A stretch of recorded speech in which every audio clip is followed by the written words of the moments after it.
タイムレスエディションゆきです。こんにちは。今回はインド占星術の視点から伊手座の満月のタイミングにどのようなエネルギーが地球に降り注いでいるかをお話ししていきます。惑星、ハウス、星座などの関係性全体を見るものではなくて、伊手座と満月のテーマに絞った解釈となります。まず満月についてお伝えしていきます。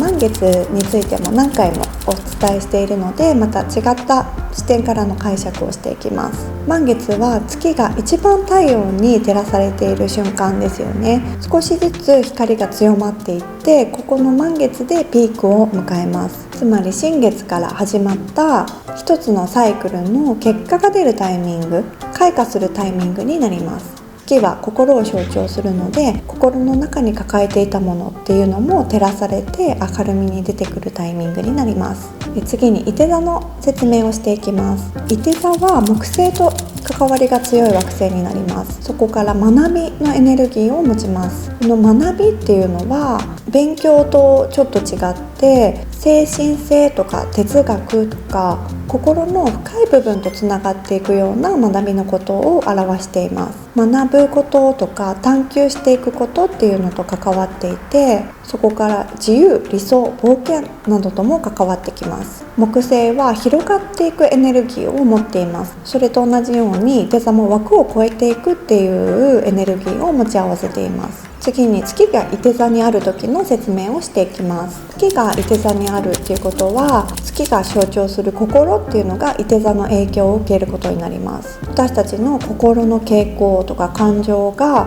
物事の裏側に潜む真実の方に向かっていきます。哲学とか精神性に興味を持つっていうタイミングになるかもしれません。あとは直感に従って動きたくなったりとか、旅とか学びを通じて自分の世界を広げたくなる衝動があるかもしれません。次に双子座の太陽の説明をしていきます。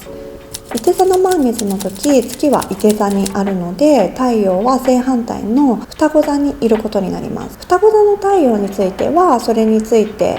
説明した動画があるので、ぜひそちらもチェックしてみてください。簡単に言うと、双子座は好奇心が旺盛で情報とかコミュニケーションと関わる星座になります。太陽が象徴する魂っていうのがいろいろなことに興味を持って外側の世界と積極的に関わることを求めている状態になります。それが伊手座の月っていうのを最高潮に照らしている状態が伊手座の満月ですね。それを踏まえて伊手座の満月について説明をしていきます。双子座の太陽っていうのと伊手座の月っていうのが一緒になって、その物事の表面的な情報とか知識っていうのがものすごく深い部分とつながる英知に変換されたり、ちょっとした好奇心っていうのが真理へと深くなっていくようなタイミングになります。例えば前回の新月で興味を持ったことがこのタイミングで自分にとってものすごく深い気づきに変化していくっていうこともありえます。あとは満月は開花っていうのと同時に見直しをするタイミングでもありますね。自分が信じているビジョンとか信念を見直すいいタイミングでもあります。これは本当に私にとっての真実なのかなっていう疑問が自然と浮かび上がってくるタイミングになるかもしれません。あとは外の世界に出て学んでいく、旅をする、意識を広げる、あとは学んだことを誰かに伝えるということにも意識が向いていくタイミングになります。次に西洋占星術も組み合わせた解釈をしていきます。稀にね、同じ星座の時もあるんですけれども、インド占星術で伊手座満月の時は西洋占星術では焼き座の満月になります。西洋占星術とインド占星術の違いについては動画でお話ししているので、気になる方はチェックしてみてください。西洋占星術ではより早く、感覚とか前兆をキャッチすることが得意です。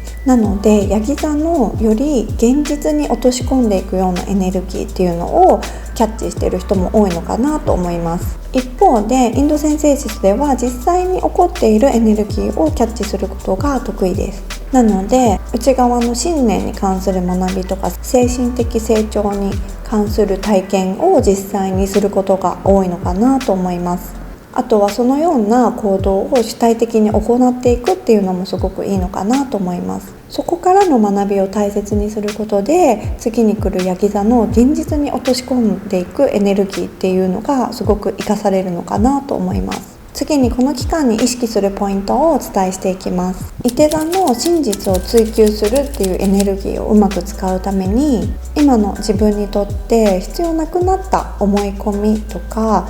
古くなった信念っていうのを手放していくのが大切になります。あとは心が動くままに旅行などをして場所を移動してみるっていうのもおすすめです。あとは好きなことに没頭する時間っていうのも作るのもいいと思います。一度自分の頭の中を整理してすっきりさせた後に行動すると、新しい学びとか気づきを深めやすくなります。そして改めて自分がこの人生で何をやりたかったんだっけとか、何に価値を置いているんだっけっていうところを考え直すのもすごくいいタイミングなのかなと思います。あとはいて座はこの世の中をより良い場所にしていこうっていう風な思いに駆られるっていう特徴もあります。なので自分がね、学んだことを通じて必要な人を導いていくことなどにも向いています。次にこのタイミングにおすすめのアロマも2つお伝えします。1つはフランキンセンスですね。いて座の心理だったり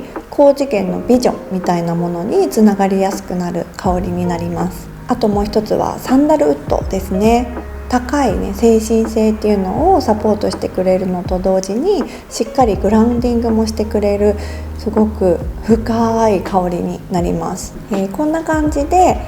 いて座の満月の説明をしていきました。この内容を文章で読みたい方は記事にもしていますので URL をぜひチェックしてみてください。その記事には今のアロマのこととかセルフケアやアファメーション、あとはこのタイミングによくある質問なども、掲載してありますのでチェックしてみてください。ではまた次の動画で。